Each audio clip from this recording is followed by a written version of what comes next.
Janine Gutierrez hindi na talaga natatakot magsalita at mag-share ng kanyang happiness, lalo na sa kanyang love life ngayon.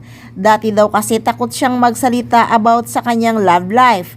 Pero nang dahil kay Eko, hindi na talaga siya natatakot na mag-share ng mga ganap sa kanyang love life at happiness na nangyayari sa kanila ni Eko. Nako, sobrang sweet naman kasi talaga ni Eko. At kung hindi man nila direktang sinasabi na sila na talaga, kitang-kita mo naman sa mga galawan nila at sa aura nila na talagang tunay silang nagmamahalan.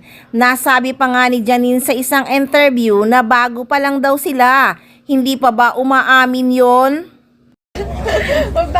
bago pa lang naman po kami. But so ilang months ako personally, palagi din akong takot magsalita. Pero ngayon parang magaan lang lahat. And masaya din pala na mag-share ng kids, my pictures and everything, and share the happiness. So wala ka nagtama. Narinig nyo, hindi ba? Bago pa lang naman daw sila. So ibig sabihin talaga silang dalawa na. Kaya sa mga nagtatanong dyan na hindi talaga umaamin sina Jericho at Janine, nako guys, napakamanhid nyo na talaga pag ganun lang ang iniisip nyo. Ito na talaga ang tunay na what you see is what you get. Parang mag-asawa na nga kasal na lang ang kulang. At inamin din ni Eko na hindi talaga lahat pinapakita nila sa social media ang mga kaswitan nila ni Nini. Diyos ko, hindi pa talaga lahat yan ha. Paano kung lahat na? Ano nang mangyayari sa mga fans at mga buzzer? Naglupasay na siguro pareho.